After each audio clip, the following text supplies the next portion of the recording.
பிரியமானவர்களே, எப்படி இருக்கீங்க? சந்தோஷமாக இருக்கீங்களா? நிச்சயமாகவே நீங்கள் சந்தோஷமாக, மகிழ்ச்சியாக, ஆசீர்வாதமாக இருக்க வேண்டும் என்று சொல்லி ஆண்டவருக்குள்ளே உங்களை வாழ்த்துகின்றேன். ஆண்டவர் உங்களை ஆசீர்வதித்து வழிநடத்துவாராக. தொடர்ந்து இந்த நிகழ்ச்சியை பாருங்கள், மற்றவர்களுக்கும் ஷேர் பண்ணுங்கள். உங்கள் மூலமாக அநேகரை ஆண்டவர் ஆசீர்வதித்து மகிழ பண்ணுவாராக.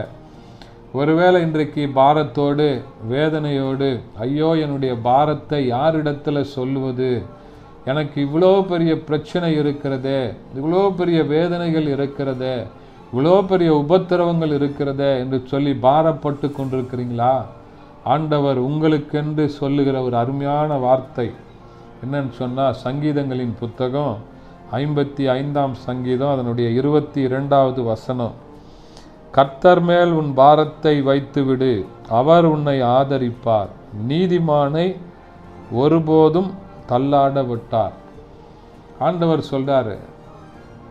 இந்த அனுபவத்தை சொல்லுகிற அருமையான தாவீது ராஜா தன்னுடைய வாழ்க்கையின் அனுபவத்தை எழுதுகிறதை பார்க்கிறோம். என்ன சொல்றாருன்னு சொன்னா, கர்த்தர் மேல் உன் பாரத்தை வைத்துவிடு, அவர் உன்னை ஆதரிப்பார். உன்னுடைய பாரத்தெல்லாம் எங்கே வைப்பது? இவ்வளோ பாரமாக இருக்குது, இவ்வளோ சுமையை என்னால் சுமக்க முடியலையே, இவ்வளோ தேவைகள், இவ்வளோ கடன் பிரச்சனை, இவ்வளோ உபத்திரவம், குடும்ப பொறுப்புகள், பிள்ளைகளை குறித்ததான பாரம், எதிர்காலத்தை குறித்ததான பாரம், ஐயோ என்னுடைய காரியங்கள் இப்படியாக இருக்கிறதேன்னு சொல்லி நினைச்சு கலங்கி ஏங்கி கொண்டிருக்கிறீங்களா?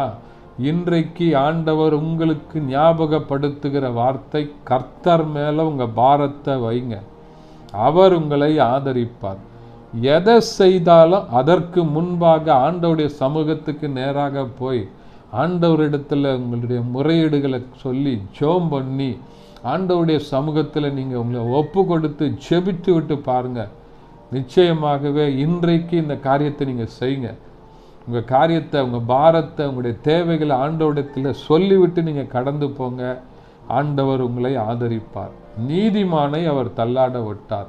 இப்போ அநீதியான காரியங்கள் ஏதாவது என் வாழ்க்கையில் எனக்கு தெரியாமலே செய்திருக்கிறேனா என்று சொல்லி, யாருக்காவது நான் அநியாயம் செய்திருக்கிறேனா, என்னால் யாராவது பாதிக்கப்பட்டிருக்கிறாங்களா என்று சொல்லி யோசித்து அதை சரி செய்து பாருங்கள். சரி செய்வதற்கு ஒப்பு கொடுங்க. ஆண்டவர் உங்கள் பாரத்தை நீக்கி லகுவாக்கி உங்களை ஆசீர்வதித்து வழி நடத்துவார். ஜெபிக்கலாமா? பரிசுத்த பிதாவே, உம்மை துதிக்கிறோம், உம்மை ஸ்தோத்தரிக்கிறோம், உடைய நாமத்தை மையப்படுத்துகிறப்பா. இந்த நாளில் வார்த்தைகளை கேட்ட ஒவ்வொரு பிள்ளையுடைய வாழ்க்கையிலும் இருக்கிற பாரங்கள், வேதனைகள் எல்லாவற்றையும் நீக்கி போடுங்க. ஆசீர்வதிங்க. இயேசுவின் நாமத்தில் பிதாவே, amen. Thank you. God bless you.